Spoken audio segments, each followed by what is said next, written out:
em cam can đi về cam đó bé thử chập tịt tịtยังไงđã cam bập đó bé thao em không thì bạn chập chìa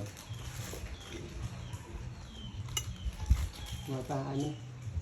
nè ra nan